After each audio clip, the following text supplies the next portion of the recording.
Well, good morning, folks. Well, near enough afternoon. Hopefully, this is working. I struggle with going live. Nobody can probably see it because I haven't got 1,000 subscribers and like 4,000 hour watch hours, whatever. But at least if it is recording, I haven't got to upload it. But there you go. I was up by 5:10 this morning. Got up, read for a bit as it got light, came out, did a little bit, went back in, and I've just done 4 hours straight. And now I'm just going to have a move around before the next part of my day. So we've dug out these old beauties, the old Pavla handles. I've not used these for a while because for 15 months I had to rehab my left shoulder that I ripped in training. Well, doing judo with Olympians, internationals, yeah, young guns, old dog. But here we go. Basic outer circles. Breathe in, out, out. Change direction.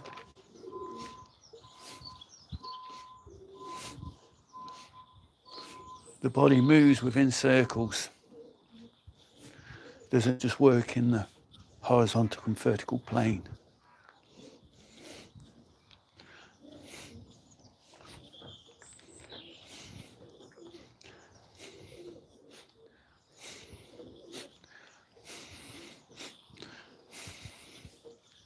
Let's go into a flow.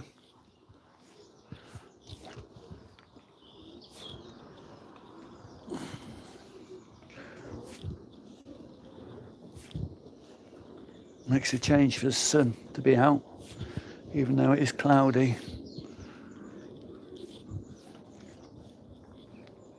Makes all the difference for your mood and your circadian rhythm.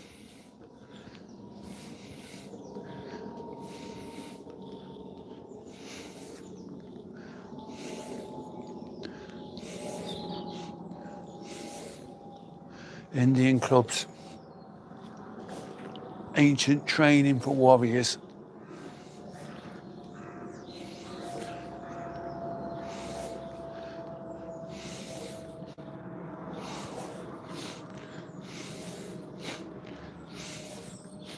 You can either go with the flow or you can be resistant to the talk. So you see some people will really be moving around, and then some people will be strict, as in military style. They both have their purposes. As Bruce Lee says, to be able to resist force is a beneficial for being able to generate force.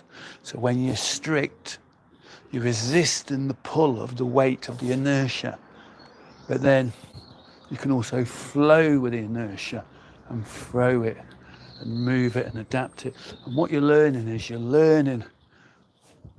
where to start the inertia and where it finishes and how to redirect it. So as I throw it out, there's a point where it goes light, and then I can readdress it or redirect it. Obviously I'm working against gravity, but because of the weight, I could stop it, come back, stop it, come back, stop it. And there, so I'm throwing it, and as I throw it, then I start to deaccelerate it and take control. And that's where the work is, in the deacceleration, because the firing is explosive. Yeah, but as I throw it out, then I've got to put the brakes on. And that's why you get serious DOMs when you work on the negative aspect of any movement. Stop.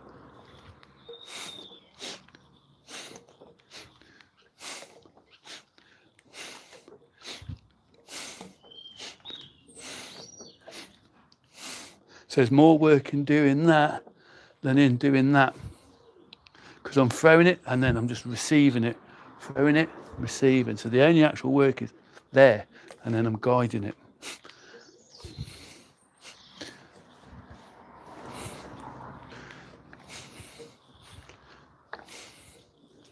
So this outer arm, that'd be a heavy axe. You're throwing an axe. When you throw something heavy, you throw it away from the body. When you're throwing like a knife, yeah, you throw it across the body. So a smaller blade, yeah, would be thrown across the body. So that's an inner circle. That was an outer circle. So even though they're going in the same direction, that's an outer circle and that's an inner circle. Inner, outer, outer, outer, change, inner.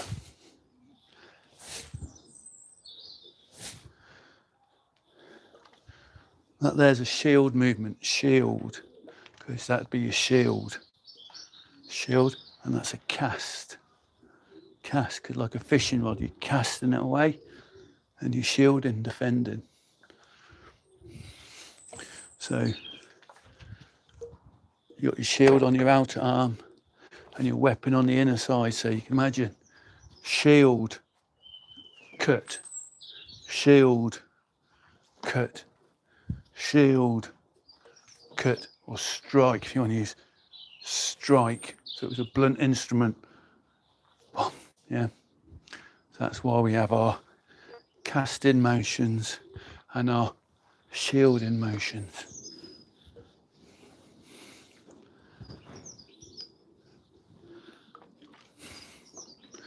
Now the clubs are a lot easier to work with than with a long weapon like the bow or a spear.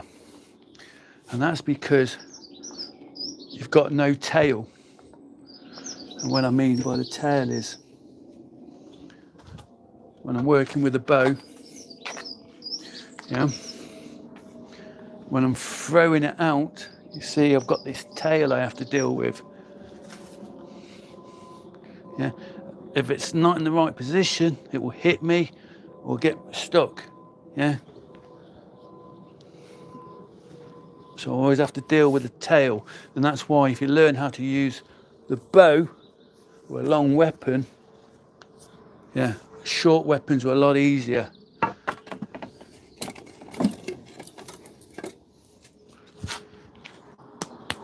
See? Yeah.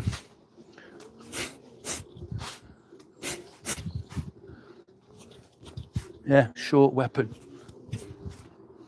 Yeah.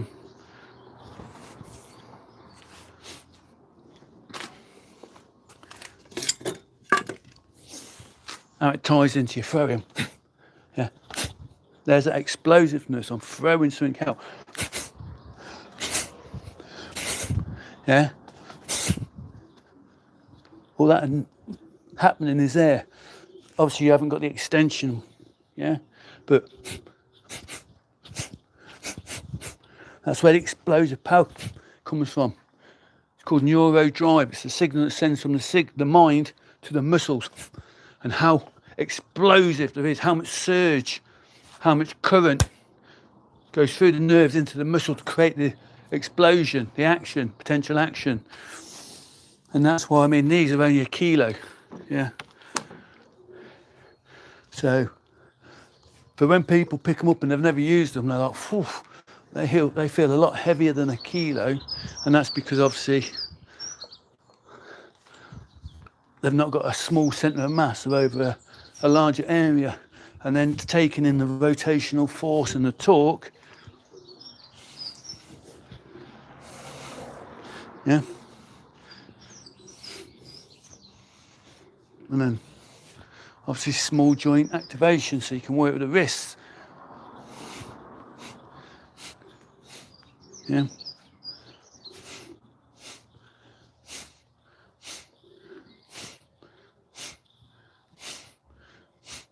Big circle, small circle. I've not picked these up for a long time, like I say. So you can see that my left is not as smooth as my right.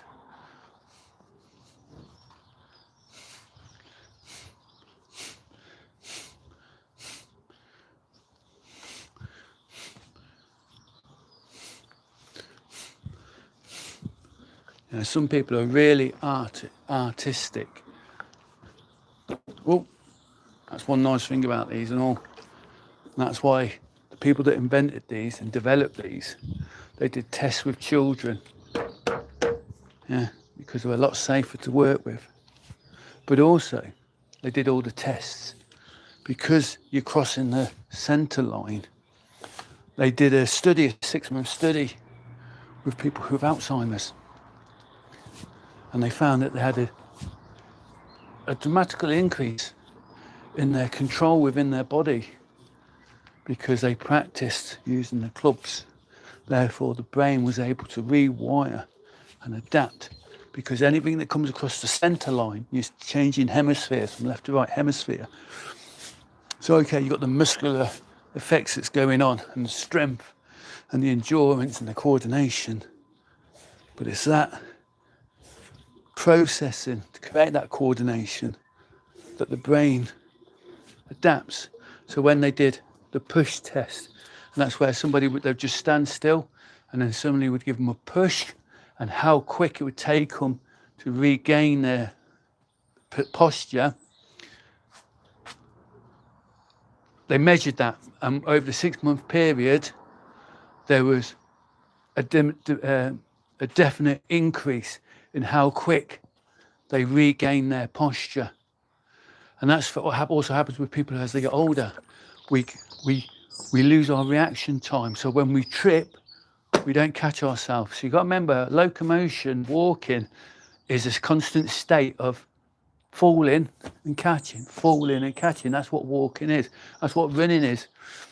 Yeah. So we have to catch ourselves because we're moving forward. Yeah. When we lift our leg up, we go mono, we fall forward, we catch. So as you get older and less mobile, that reaction time gets slower to where the point is you'll trip and you can't catch yourself, and then you fall.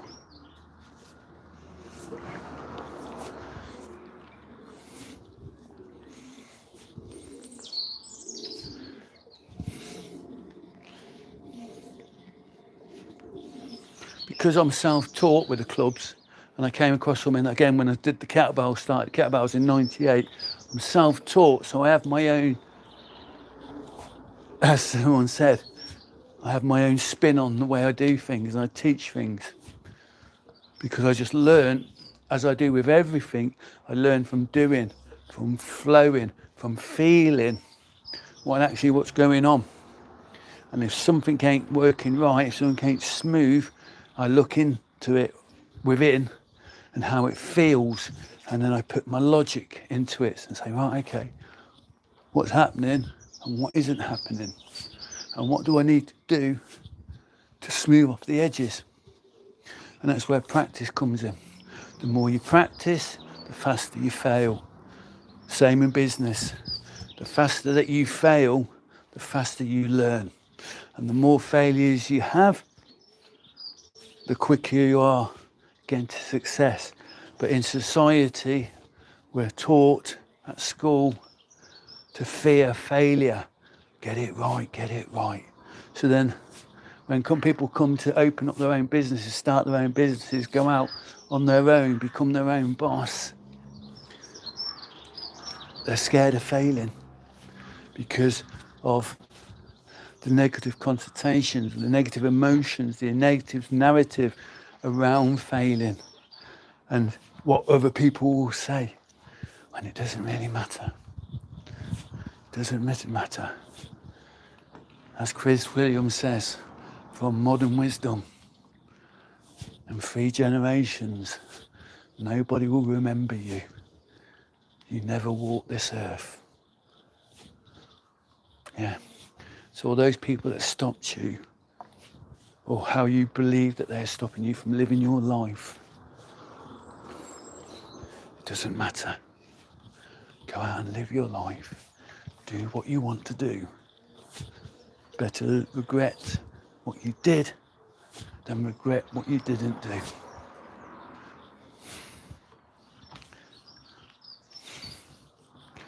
So these simple movements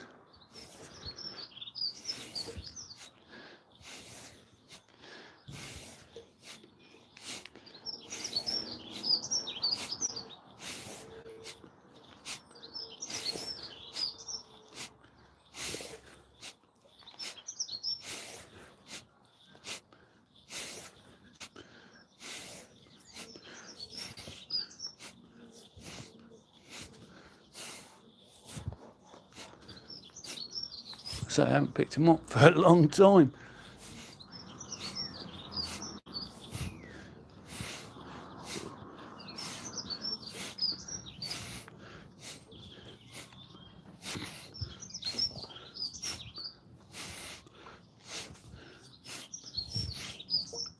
Yeah,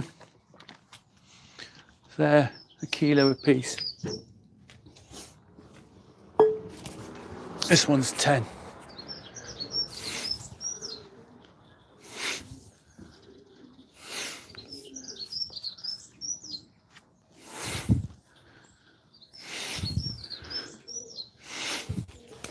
I have a set of clubs here, steel clubs, going up to 18k, but I've got a beautiful set that's in Portugal, which go from 1k up to 18k. I've got, what have I got here with me, steel wise? I've got some ones, some threes, there's 10, there's a 14 there, I've got an 18, and I think I've got some 7s. I also have 2 maces, but they're not here. I let someone use them 12 years ago, 13 years ago. I should get them back because, yeah, awesome tool is the mace.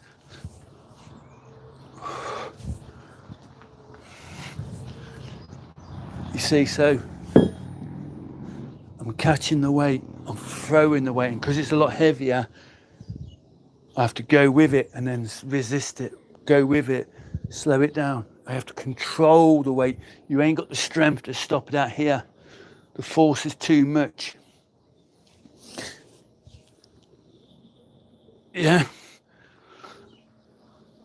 I can do it slowly, but if I throw it, there's no way I'd stop it, because as you're generating the force and you're throwing it away, it's accelerating, so therefore the mass is increasing. And it gets to a point where it reaches and it starts to drop. So it goes like that, but you won't stop it there, not unless you go slow.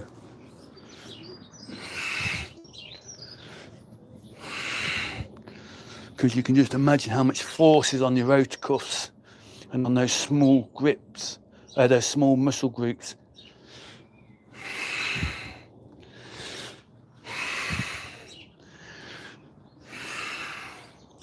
So you have to be very mindful. Yeah. Same with the kettlebells, same with the clubs. You've got to be mindful. Ego don't lift weights. If you start to let go your technique, you start to just drift off, something will happen. Now with the kettlebells, you can get into a flow, but you're still checking your technique. But that's going up vertical. Yeah. Yeah, you can go horizontal with them and do round the worlds or halos, and you can get into flow there. You can change your patterns, but you've still got to be respectful, because otherwise I'll just rip your arm off. That's what I always say. Egos don't lift weights.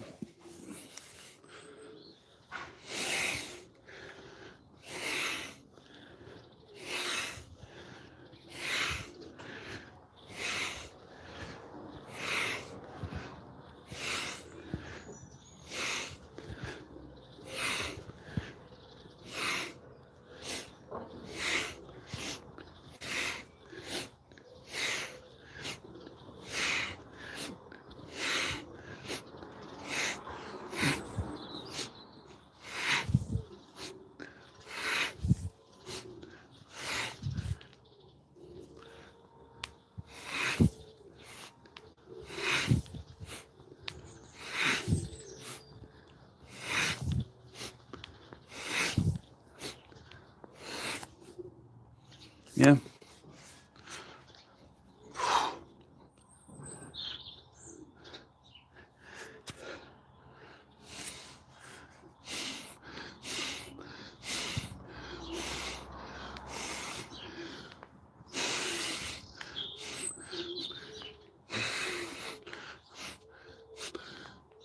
This is how I rehab my arm, because I could have it the heavier side on whichever arm and assist it. So I built it up because I couldn't even lift my arm up. I couldn't put my arm behind my back. Yeah. So I just had to rehab it first by just doing gentle movements.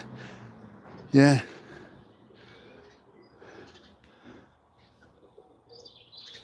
Flow in with the bow. So a lot of time, rotational movements.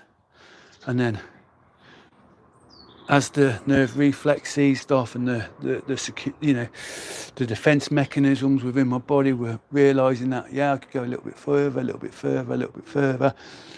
I was able to start to lift my arms above my head, and then bit by bit, just increasing the load against gravity, just so I could get tension and squeeze and stretch, but also with weight. So I was getting that feedback through the proprioceptors.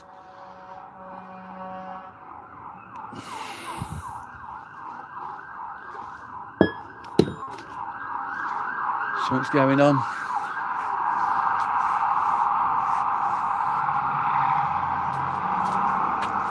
Fire engine.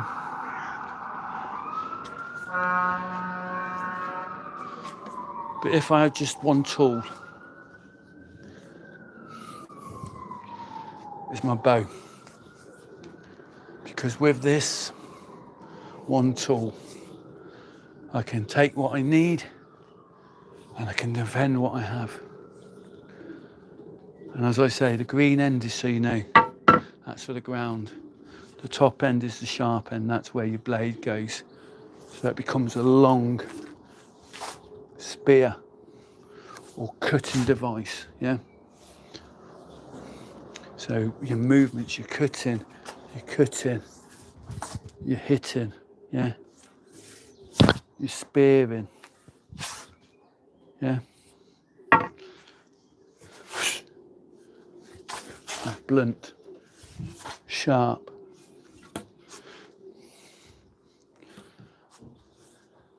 But also, you can test the ground. And if you're in the pitch black, yeah, I can walk behind my bow. Just like when you're going into buildings or walking through a crowd. When we're working security in the nightclubs and we're walking through the crowds, you used to always have your hand on your partner's shoulder. Just like how firefighters work, just how tactical officers work when they're going into the building. So you know that you're there, yeah? It's the same with the bow. If I know the ground is solid and I walk behind it, yeah, it's the same.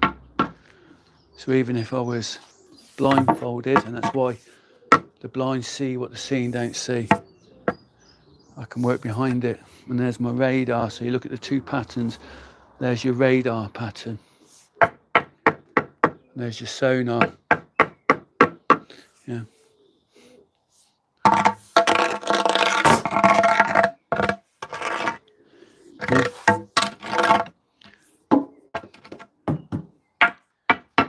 So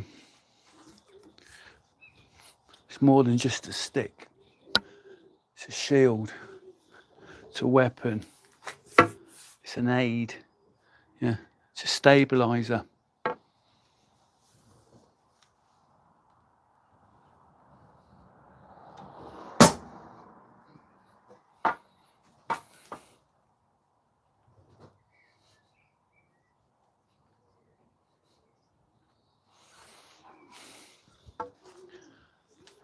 So it's a lot There's a lot of benefit for having an oak bow, and this is oak, and it's probably 1.2 kilos, so there's a good bit of weight. So as you start to increase that lever, you can now see, yeah,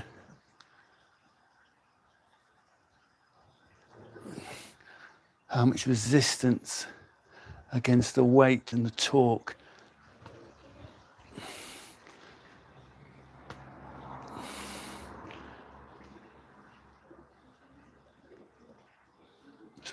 More pushing it, the harder it is to stop. Yeah. That's what builds that grip.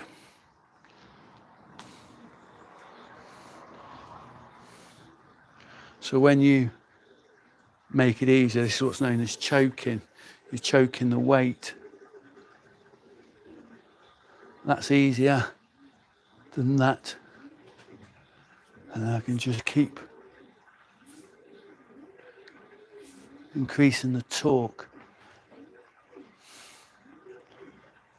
Yeah. And obviously that structure, that shoulder stability and strength.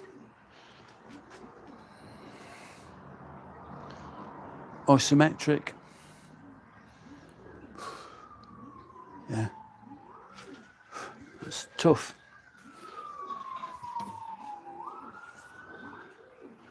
Right. But I just like to flow with it. So I can practice my Thai sabaki.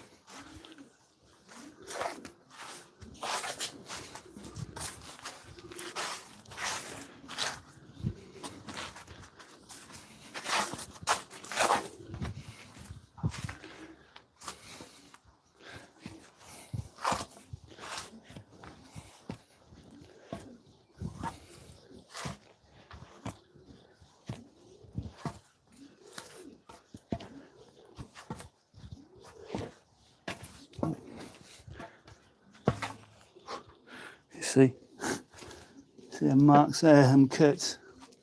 That's from hitting myself with it. So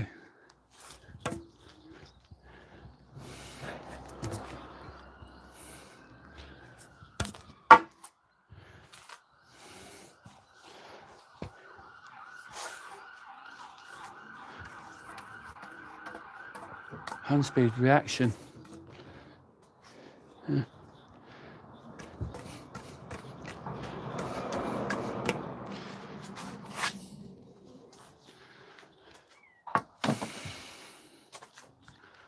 They're all tools to build this movement. Yeah, so you're throwing punches out, you're defending. Oh, yeah, you're gripping. Yeah. When you see it from videos of in Portugal, I'm working with round, heavy timbers. I train with round, heavy fence posts. Yeah. So that I'm working that rotational movement while having to grip. So when you've got someone's arm, you've got someone's leg, you've got someone's neck, yeah, you've got that strength. So it's not just here in a small diameter, you're gripping. Yeah, so it makes all the difference. Yeah.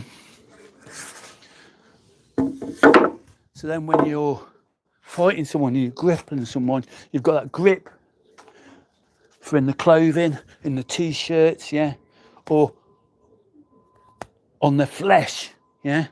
So if you do end up grabbing the arm, grabbing the wrist, grabbing the fingers, yeah, you're able to get that strength. And that's where it comes in.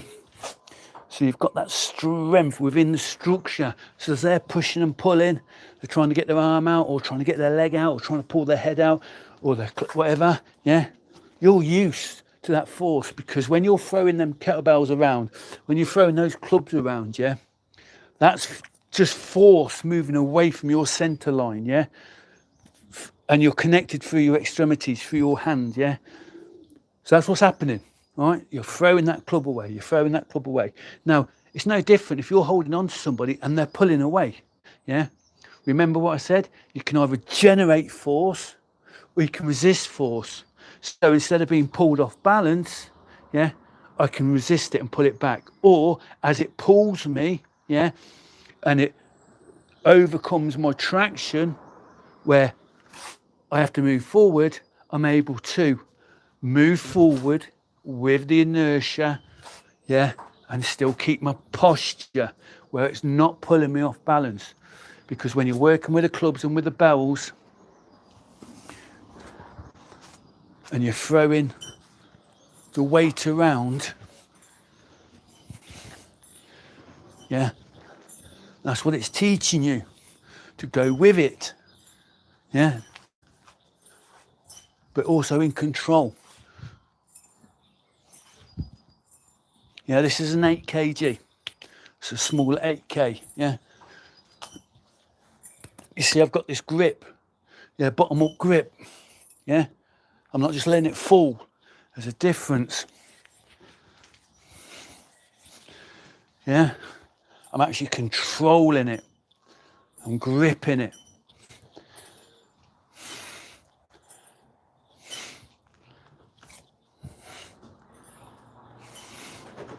Throwing the weight away, receiving the weight, throwing it away, receiving the weight. Yeah. And obviously when you're moving through a flow, you're working on your cardiovascular output, your debt, your cardio debt, or your oxygen debt. Yeah. You're not just dealing with the lactic acid of the burn. Yeah, so there's that outward throw. See, off balance. Yeah. Caught myself. Boom.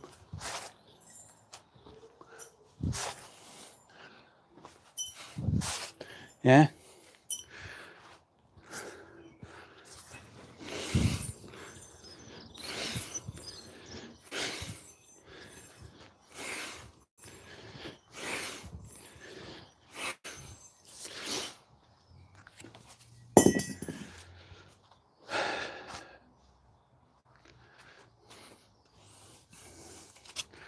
So this is my working weight now. I'm 20 kgs. So I work with 20 all the time now. I've got my 24, they've got 32. Upstairs in the office, I've got an 8, a 16, a 24, a 6, 8, a 12, an 8, a 16, a 20, a 24, a 32. No, 22, 24, 28, 32, and a 40. But down here, I've got the 20, a 32, a 24, and an 8. And then I've got the clubs. I have got some clubs upstairs and all, like, but they're big beasts, yeah. So I've got the 10 and the 14 there, which is more than enough for where I am now. But the 20 is my working weight.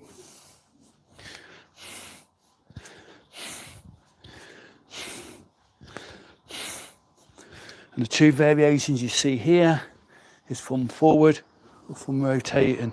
Rotate, rotate. And there's the two variations that you'll see down here. I now prefer to work from forward.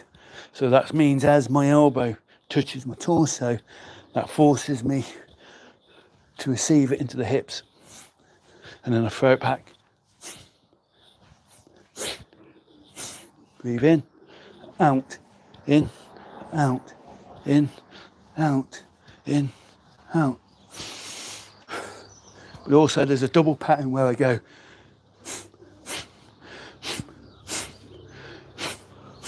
and you see how I'm throwing the bell forward with my hips because I've got that contact.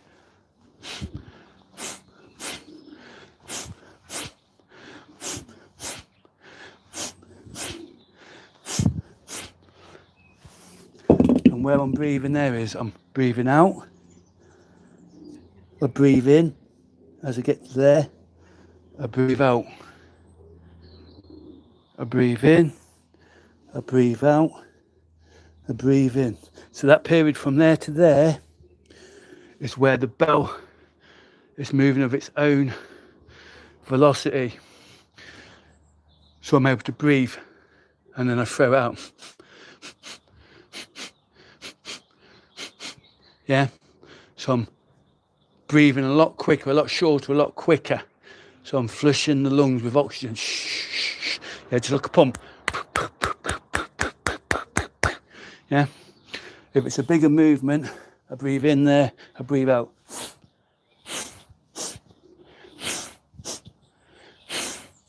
And I'm breathing out and still pushing it forward. I'm throwing it forward with my hips, but I breathe in, out, in, out, in, out. Which is totally different to 99.9% of the people. So if you're an RKC, if you're strong first, do it the way you want to do it. Because I've been studying these since 1998, yeah, so I know what I'm doing. Yeah, and I go with a biological effect of the intestines moving up into the thoracic cavity, and they can't change volume. Your intestines can't change volume, yeah, as your lungs can, yeah. So when you're squatting, your lungs come up into your thoracic cavity, yeah, and your lungs can't expand because your intestines are there. That's the medical, physiological anatomy, yeah, just like a bellow.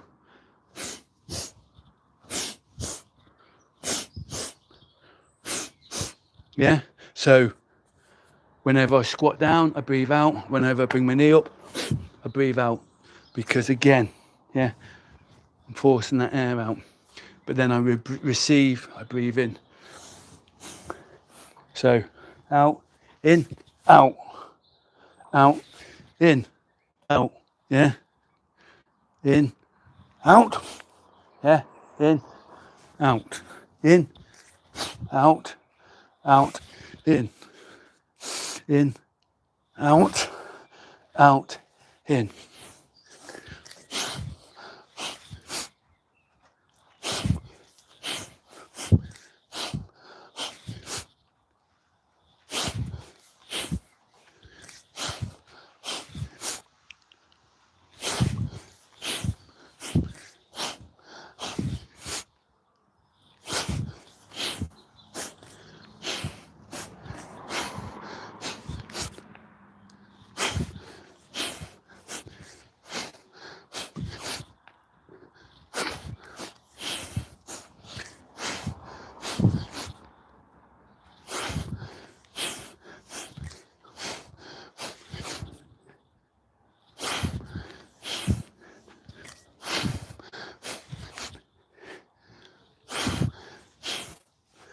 You see, I can go with a flow.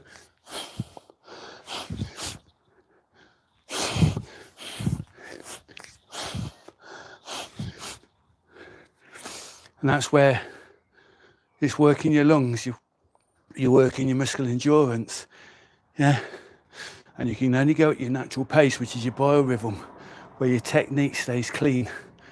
Because as soon as your technique breaks down, you ain't got many more reps and you're out.